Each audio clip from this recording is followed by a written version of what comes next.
Bueno, ¿me escuchan, chicos? Sí, profe. Gracias. Bueno, les decía entonces, la vía de administración va a estar en gran medida, muchas veces, determinada por la especie con la que estemos trabajando. En rumiantes, en general, vamos a utilizar vías de administración parenterales. Vamos a administrar las antimicrobianas en forma parenteral y en general vamos a utilizar la vía subcutánea y la vía intramuscular. En el caso, perdón, en el caso del equino, por ejemplo, una gran cantidad de medicamentos inyectables pueden resultar irritantes y muchas veces vamos a terminar utilizando algunos antimicrobianos, por ejemplo, por vía endovenosa. En el caso de los perros y los gatos, vamos a utilizar frecuentemente la vía oral en forma de comprimidos o suspensiones y también la forma inyectable, subcutánea, intramuscular y endovenosa. En otros animales de producción, como cerdos y aves, por ejemplo, gallinas ponedoras o pollos parrilleros, los antimicrobianos suelen ser administrados muchas veces o con el agua de bebida o con el alimento. Esas son algunas formas de administrar antimicrobianos en las distintas especies. Hay algunas excepciones, ya las vamos a ir viendo a medida que vayamos avanzando. Pero es importante que las tengamos en cuenta porque no va a ser lo mismo trabajar con una vaca que con un perro, incluso también por la forma farmacéutica, esto que está mencionado acá.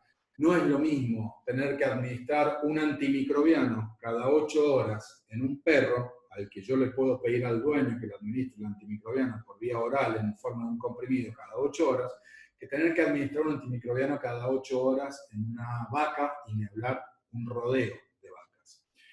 Entonces, también la forma farmacéutica va a hacer variar mucho la forma en la que vamos a utilizar el antimicrobiano y la especie, muchas veces, en la que vamos a utilizar ese antimicrobiano. Yo acá les puse algunos ejemplos como para que vayamos viendo algunas diferencias. Hay un antimicrobiano que ustedes conocen, deben haber visto probablemente en microbiología o en algún lado seguro que lo han visto, muchos de ustedes lo deben haber usado incluso, que es la famosa y vieja y conocida penicilina. Bueno, la penicilina ya lo vamos a ver la semana que viene, pero la podemos encontrar en dos formas farmacéuticas distintas. A la penicilina la podemos encontrar en dos formas farmacéuticas que son una solución, por un lado, la penicilina sódica, y una suspensión, por el otro, en el caso de la penicilina benzatínica. ¿Qué diferencia hay entre las dos? Bueno, la más evidente entre las dos, solución, suspensión, es que la solución, ustedes saben, ya lo saben, lo hemos dicho varias veces, yo la puedo administrar por cualquier vía inyectable, intramuscular, subcutánea y endovenosa. Las suspensiones en general, recuerden, no las podemos administrar por vía endovenosa. Eso es bastante elemental ya a esta altura del partido. Pero la otra cuestión a tener en cuenta es que si tengo el mismo principio activo, penicilina sódica, que es una solución, penicilina benzatínica, que es una suspensión, lo que se va a modificar entre ambos es la velocidad a la que se absorbe. La solución se va a absorber rápidamente y la suspensión se va a absorber lentamente. ¿En qué cambia esto respecto a esto y en cuanto a la especie animal con la que frecuentemente lo voy a utilizar? Bueno, la suspensión, como se absorbe lentamente, yo tengo la ventaja de que tengo más duración en cuanto a la absorción y por lo tanto también en cuanto al efecto, para el caso de la penicilina. Es decir, que esta penicilina, que es suspensión, se va a ir absorbiendo lentamente y voy a tener algo que se conoce como acción prolongada o larga acción. De hecho, fíjense acá dice acción prolongada durante 7 días con una sola inyección. Bueno, esto es fantasía, no existe. Yo les anticipo, esto es mentira, dice llanamente. Pero bueno, se supone que como es una suspensión y se va absorbiendo lentamente, el efecto también va a ser más duradero que para el caso de la penicilina sódica, que es una solución, se absorbe rápidamente y también se elimina rápidamente. Por lo tanto, dura mucho menos cantidad de tiempo en el organismo. Bueno, la penicilina sódica yo la tengo que administrar cada 6 a 8 horas. La penicilina benzatínica yo la puedo administrar cada 48 a 72 horas. Bueno, acá ya hay una diferencia importante. No es lo mismo tener que administrar un antibiótico a un rodeo de vacas cada 72 horas o a un caballo, por ejemplo, cada 72 horas, que a un perrito que se lo pueda administrar cada 6 u 8 horas, aun cuando sea inyectable. Lo tengo internado, bueno, puedo ir cada 8 horas y le hago una inyección, en el caso de que sea necesario. Por eso en animales, en grandes animales, en general en cerdos, bovinos, equinos incluso, si se quiere, menos, pero bueno, particularmente en lo que son rumiantes y cerdos, les diría, hay varios preparados que se consideran antibióticos o antimicrobianos de larga acción. Un ejemplo característico de eso, y que es similar a esto, que decíamos recién de la penicilina, es la oxitetraciclina LA de Bayer, por ejemplo. En este caso les puse ese ejemplo, ahí hay muchos otros. LA quiere decir larga acción. Esto quiere decir que son medicamentos, son formas farmacéuticas que se absorben lentamente, que permiten la absorción del principio activo en forma lenta y por lo tanto tienen una larga acción o duración en el organismo animal. Y en esos casos, este tipo de medicamentos obviamente son mucho más útiles en animales de producción que en perros y gatos, y ni hablar que yo no voy a estar utilizando antimicrobianos de corta duración en un rodeo de vacas, porque es impracticable, es absolutamente imposible de utilizar 60 animales, tener que estar inyectándole un antibiótico cada 6 horas. Terminé con el último y tengo que empezar de vuelta con el primero. Así que en general también la forma farmacéutica varía de acuerdo a la especie animal con la que estemos trabajando. Bueno, en general con los antimicrobianos lo que vamos a intentar hacer, y ya lo vamos a ir viendo a partir de la semana que viene, es tratar de utilizar los antimicrobianos de manera tal de lograr una concentración efectiva en el organismo, en el lugar en el que se encuentran las bacterias, en el sitio en el que se está produciendo la infección, y que esa concentración del antimicrobiano dure un tiempo necesario, suficiente, para que se eliminen la mayor parte de las bacterias, si es que no todas, que están produciendo el proceso infeccioso, y de esa manera lograr la cura del animal, cura clínica y bacteriológica, que no es necesariamente la misma. Puede que el animal se sienta mejor, clínicamente yo lo veo mejor, pero aún todavía conserva un poco el foco infeccioso. Y hay que lograr eso, una concentración mínima en el punto de la infección durante un tiempo necesario para lograr la cura del animal sin que se produzcan efectos indeseables sobre el animal o eventualmente incluso sobre el consumidor de alimentos que produce ese animal.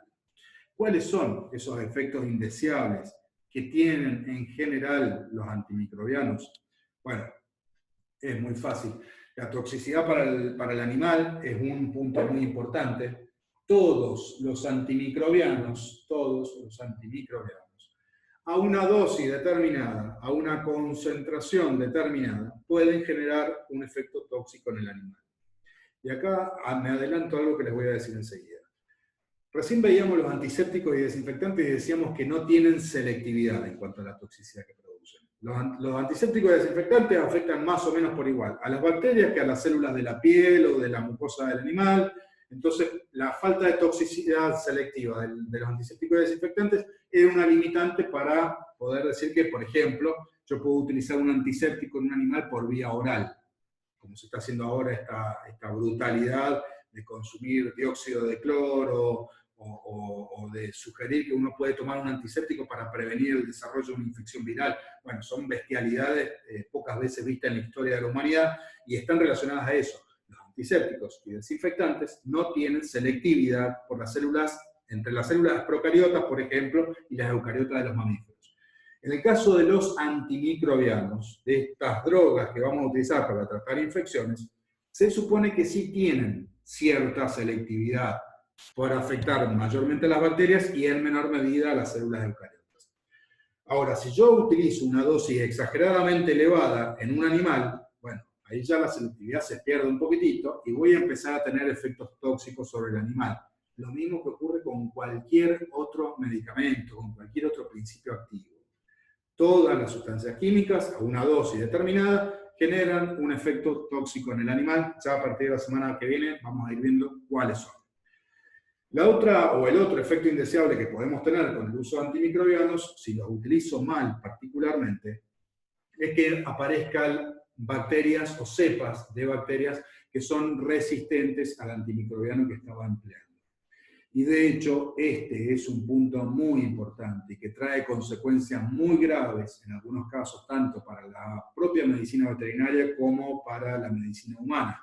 Porque nosotros podemos estar desarrollando resistencia en bacterias que están, por ejemplo, en una vaca o en un cerdo, y que eventualmente después puedan ser incorporadas a un ser humano a través de los alimentos, y esa bacteria que es resistente a un antimicrobiano puede generar después un problema importante en la salud humana de ese consumidor, y ni hablar de otras personas que pudieran adquirirla. Así que el desarrollo de resistencia, chicos, es un aspecto muy importante también, del que vamos a ir hablando de a poquito en las próximas clases. Y por último, y no menos importante, también lo vamos a mencionar en las próximas clases, la presencia de residuos de antimicrobianos en los alimentos de origen animal. Los antimicrobianos, como ustedes se imaginarán, son un grupo de principios activos que se utilizan mucho en medicina veterinaria en general, incluido en producción animal. Y se utiliza, de hecho, como les decía recién, hasta con fines de aumentar la producción de alimentos. Todos los antimicrobianos, en mayor o en menor medida, pueden dejar residuos en los alimentos que van a consumo humano. Algunos de esos residuos van a tener efectos tóxicos sobre las personas si superan un umbral determinado, que es el límite máximo de residuos, y otros no van a generar mayores problemas. Algunos van a generar problemas y otros van a generar toxicidad en el consumidor. Siempre es importante que ustedes sepan que si van a utilizar antimicrobianos en animales de producción, tenemos que respetar los periodos de retiro, de carencia y de espera que corresponden a cada uno de los antimicrobianos, y que es distinto para cada especie animal y para cada uno de los medicamentos que tiene distintos antimicrobianos. Bueno, ¿cómo vamos a elegir el antimicrobiano? La semana que viene nosotros vamos a ver familia por familia las características de cada grupo de antimicrobianos. Ahora, la pregunta es, ¿de qué depende? ¿Cómo vamos a elegir nosotros los distintos antimicrobianos? Bueno, depende de un montón de factores. Ahora vamos a mencionar algunos, como para que vayamos viendo de qué manera tenemos que pensar en elegir un antimicrobiano. Y también que ustedes vayan viendo cuáles son las cosas que tienen que conocer de los distintos antimicrobianos para poder elegirlos correctamente. Bueno, una de las cosas bastante evidentes de las que va a depender qué antimicrobiano voy a elegir yo es cuál es el microorganismo que quiero combatir. Porque no todos los antimicrobianos tienen la misma acción sobre todos los microorganismos. Ya vamos a ver enseguida. Hay antimicrobianos que actúan más contra bacterias gram positivas, hay antimicrobianos que actúan más contra gram negativos, hay otros que actúan contra gram positivos y gram negativos, hay otros que actúan contra microorganismos como clamidias, micoplasmas, rickettsia, protozoarios, gram positivos y gram negativos. Bueno, hay diferencias en cuanto al espectro de acción de los distintos antimicrobianos. Por eso yo tengo que saber, en la medida de lo posible, contra qué microorganismo estoy peleando, para poder elegir adecuadamente el antimicrobiano que voy a necesitar. ¿Cómo voy a saber cuál es el microorganismo que voy a utilizar, que está generando la infección y por lo tanto el antimicrobiano que voy a necesitar? Bueno, una de las formas en las que puedo identificar al microorganismo es según la experiencia clínica, según lo que normalmente ocurre en determinados procesos infecciosos. Y es bastante fácil y es muy importante porque es una de las formas con las que más frecuentemente elegimos antimicrobianos. A ver, por ejemplo, si yo tengo una infección localizada en la piel de un animal, una dermatitis bacteriana, una infección superficial o profunda en la piel de un animal, bueno, yo sé que en general, casi siempre, las infecciones localizadas en la piel del animal están causadas por las propias bacterias que normalmente están presentes en la piel de los animales. Y ese tipo de microorganismos generalmente son Staphylococcus y o Streptococcus, es decir, usualmente bacterias gram positivas. De esta manera, entonces, si yo tengo una infección en la piel, puedo suponer, puedo inferir, puedo tratar de imaginar que esa infección localizada en la piel del animal está causada probablemente por alguna bacteria gram positiva, y eso me va a permitir a mí elegir un antimicrobiano que tenga alta eficacia contra bacterias gram positivas. Esa es una alternativa. Si tengo un animal, por ejemplo, con diarrea, diarrea bacteriana, supongo que es una diarrea bacteriana. Bueno, los microorganismos que usualmente generan diarreas bacterianas, no siempre, pero usualmente generan diarreas bacterianas, son bacterias gram negativas, casi siempre. Escherichia coli, Salmonella, Serratia, Enterobacter, en general son bacterias gram negativas. Entonces yo sé que si tengo un animal con diarrea y tengo que tratar esa infección bacteriana localizada en el tubo digestivo, bueno, voy a tratar de buscar, en la medida de lo posible, un antimicrobiano que tenga buena actividad contra justamente bacterias gram negativas. Lo mismo si tengo una cistitis bacteriana. Las infecciones en las vías urinarias muchas veces son infecciones ascendentes. Esto quiere decir que son infecciones que suben por la uretra, llegan a la vejiga y eventualmente también pueden tomar los uréteres y llegar a los riñones. Y esas infecciones ascendentes son infecciones causadas por la colonización de bacterias del tracto digestivo que toman las vías urinarias y generan infecciones en las vías urinarias. Y si son bacterias que vienen del tracto digestivo, lo acabamos de decir, usualmente son también bacterias gram negativas.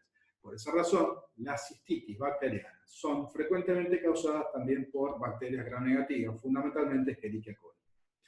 Esos son algunos ejemplos, hay muchos más, y a medida que ustedes vayan avanzando y también a medida que tengan más experiencia una vez que estén recibidos, se van a dar cuenta que más o menos uno puede ir, en la medida de lo posible, identificando cuál es el microorganismo causante de la infección y eligiendo el antimicrobiano de acuerdo a eso. ¿Eso funciona siempre así? No. Hay veces que no es posible, porque por ahí tengo una neumonía bacteriana y yo no sé si en la neumonía bacteriana tengo un Staphylo aureus o una Pasteurella multocida, no lo sé.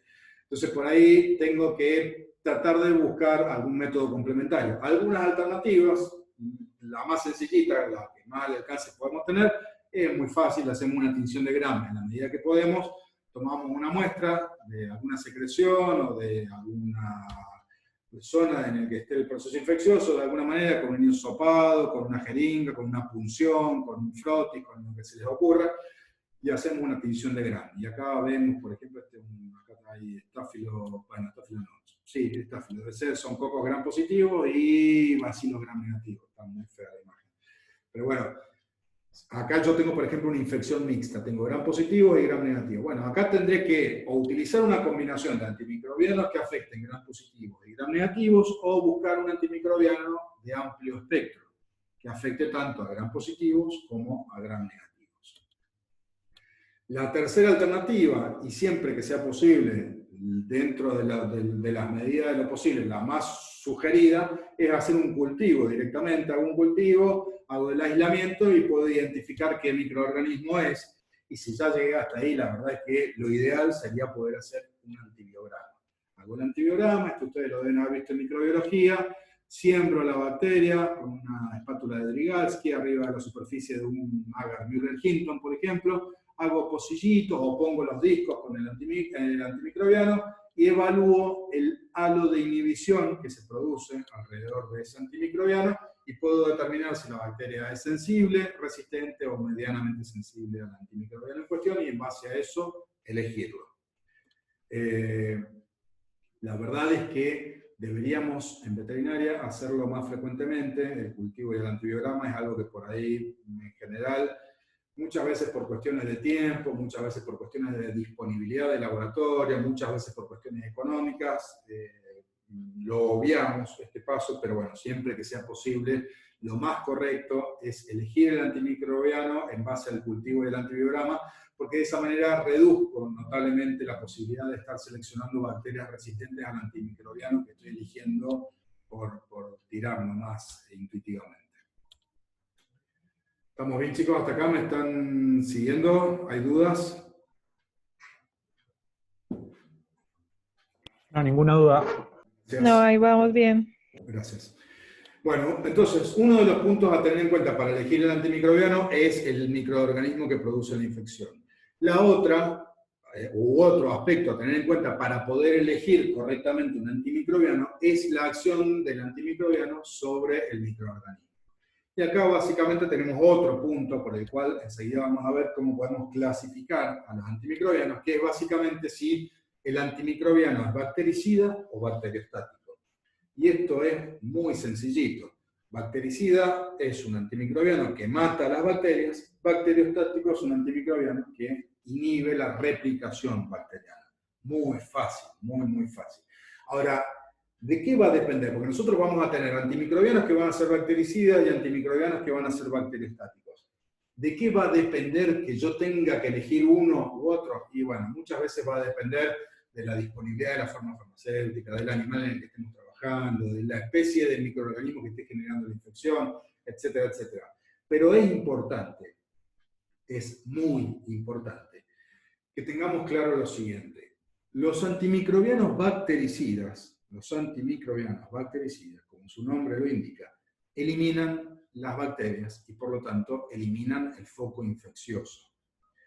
Los antimicrobianos bacteriostáticos que yo le administro a un animal no van a matar las bacterias, sino que van a inhibir la replicación. ¿Para qué me sirve eso si no está matando a la bacteria? Bueno, si yo inhibo la replicación de las bacterias en un foco infeccioso, en un animal determinado, lo que estoy haciendo es de alguna manera permitiendo, propiciando, favoreciendo la acción del sistema inmunológico para que ese sistema inmunológico del animal afectado pueda terminar de eliminar a las bacterias que produjeron el proceso infeccioso.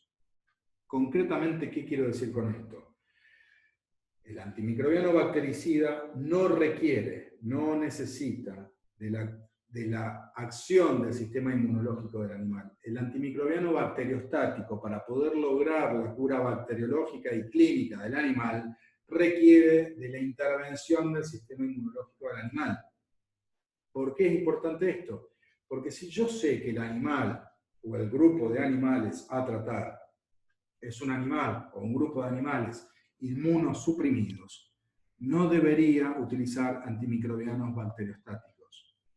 Debería elegir, en esos casos, antimicrobianos que sean bactericidas. ¿Y qué cosas pueden generar inmunosupresión en los animales? Frecuentemente, el estrés. El estrés suele ser una causa importante de inmunosupresión en animales. En animales en cualquier situación, en particular en animales en producción, chicos. Es muy frecuente que determinadas maniobras o técnicas generen estrés en los animales. El transporte, el descorne, la castración, la hierra, la mezcla de animales, todo eso genera estrés en los animales. Y ese estrés genera inmunosupresión. Y si hay riesgo de que esos animales tengan o vayan a tener un proceso infeccioso, debería elegir antimicrobianos bactericidas. Ni hablar si yo estoy utilizando otras drogas en conjunto con los antimicrobianos, como por ejemplo glucocorticoides. Ya lo vimos hace algunas semanas atrás, los glucocorticoides son excelentes antiinflamatorios, pero también son excelentes inmunosupresores. Y si yo estoy utilizando glucocorticoides por el motivo que fuera, quizá incluso por el mismo proceso infeccioso en un animal, bueno, no puedo combinar un glucocorticoide con un antibiótico bacteriostático porque estoy suprimiendo el sistema inmunológico y ese antibiótico bacteriostático no va a ser suficiente para curar al animal. ¿Estamos de acuerdo, chicos, hasta acá? Sí. Ok, gracias. Bueno, la acción del vamos a apurar un poquito porque estamos llegando al límite del tiempo y creo que faltan 10 minutitos más. La acción del antimicrobiano sobre el animal. También es importante conocerlo y esto está relacionado a lo que decíamos recién. Cada antimicrobiano va a generar potencialmente un efecto tóxico sobre el animal que estemos tratando. Y ustedes van a tener que conocer cuál es la toxicidad de cada uno de los antimicrobianos en las distintas especies de animales que podamos tratar y por lo tanto en qué situaciones podemos utilizarlos y en qué situaciones no podemos utilizar esos antimicrobianos. Es decir, que van a tener que conocer la toxicidad y las contraindicaciones. Porque quizás yo tenga, por ejemplo, un cachorro de un potrillo con una infección en el tracto digestivo, una diarrea en un potrillo. Y yo sé que puedo tener un antimicrobiano que es excelente para tratar enterobacterias administrado por vía oral, quizás incluso, en el potrillo. Ahora, si yo sé también que ese antimicrobiano en los potrillos puede generar una alteración en el cartílago articular y dejarlo rengo para toda la vida, bueno, ahí tengo una contraindicación. Es un antimicrobiano que es sumamente efectivo para el cuadro de infección que tiene ese animal, pero es tóxico para ese rango etario en particular y no lo puedo usar en cachorros. Bueno, tengo que buscar otro. Por eso también, entonces, insisto, es importante que ustedes conozcan la toxicidad de cada uno de los antimicrobianos de los que vamos a ir hablando. La farmacocinética, si ustedes se fijan en lo que hemos venido viendo hasta ahora, no hemos sido nosotros particularmente detallistas, ni hemos insistido mucho en que ustedes se aprendan la cinética de las distintas drogas de las que hemos ido hablando, salvo algunos aspectos puntuales. Para el caso de los antimicrobianos, la farmacocinética es un punto clave, es un punto muy, muy importante. Porque la cinética del antimicrobiano condiciona en muchos casos el éxito o el fracaso de un tratamiento antimicrobiano. Muy, muy sencillito, muy fácil para que lo entendamos. No es lo mismo, y esto es bastante evidente, pero no es lo mismo para el caso de los antimicrobianos si el antimicrobiano se absorbe, por ejemplo, cuando lo administro por vía oral o no se absorbe. Si yo tengo una infección localizada en las vías urinarias, causada por una bacteria gram negativa, y tengo un grupo de drogas que tiene una excelente actividad contra bacterias gram negativas, pero no se absorbe cuando lo administro por vía oral, no me va a servir administrar ese grupo de drogas por vía oral, porque aunque tenga la mejor de las eficacias contra la bacteria que me está produciendo la infección en la vejiga, no va a llegar nunca a la vejiga. Entonces, el hecho de que la droga se absorba o no se absorba, créanme, y esto es pregunta obligada de parcial y de final, condiciona el éxito de la terapéutica y por lo tanto la elección del antimicrobiano. Si yo tengo ese mismo antimicrobiano no se absorbe cuando es administrado por vía oral y como les dije, actúa bien contra bacterias gram negativas, quizás sí lo puede usar por vía oral para tratar infecciones localizadas en el tubo digestivo causadas por bacterias gram negativas, que como dijimos hace un rato, son la mayoría de las causas de diarrea, justamente. Entonces, si tengo un animal con diarrea bacteriana y tengo un antibiótico que es efectivo contra bacterias gram negativas y no se absorbe, bueno, por ahí lo puedo administrar por vía oral, va a atravesar todo el tracto digestivo, afectando a las bacterias gram negativas, no se va a absorber en ningún momento, pero me va a servir para tratar a ese animal con diarrea, porque las bacterias que producen la diarrea, en ese caso, son justamente bacterias gram negativas. Ahí tienen algunos ejemplos, ya la semana que viene iremos viendo algunos más. ¿Tiene buena distribución el antimicrobiano o no la tiene?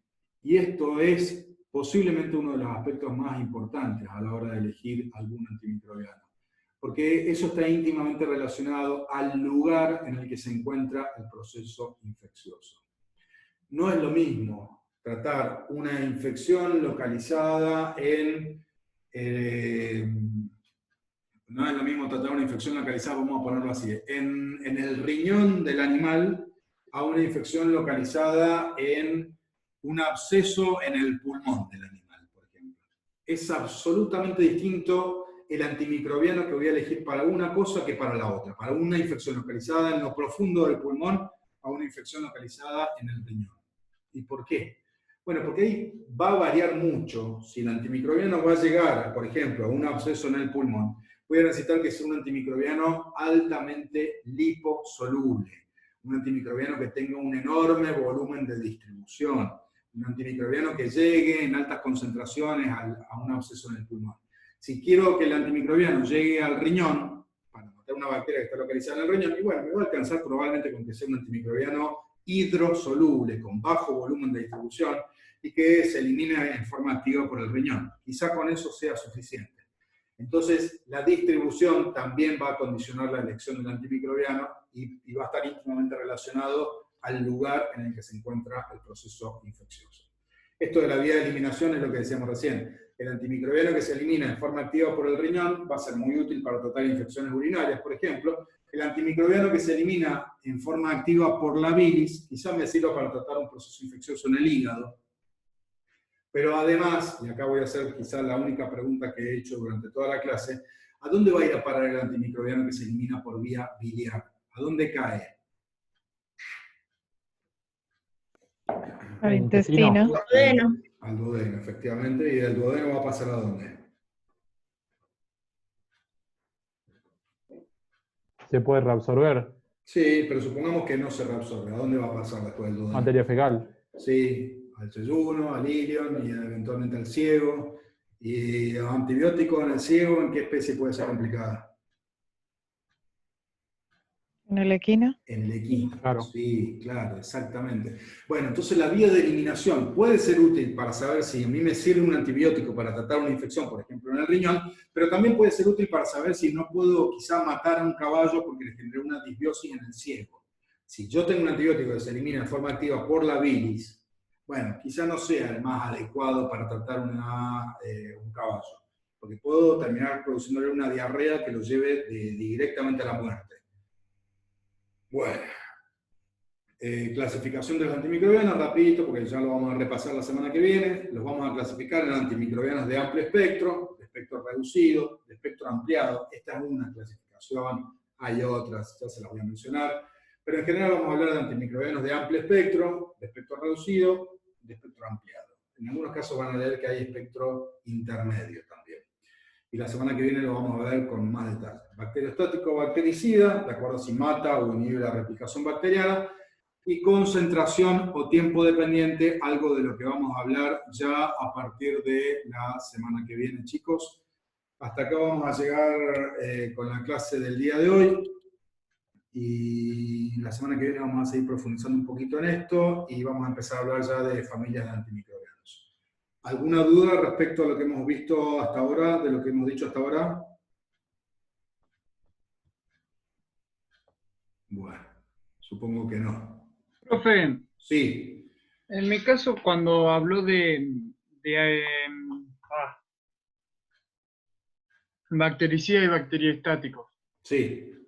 cuando es una infección dada por microorganismos propios del organismo, digamos, del individuo, Sí, ¿es conveniente utilizar bactericida?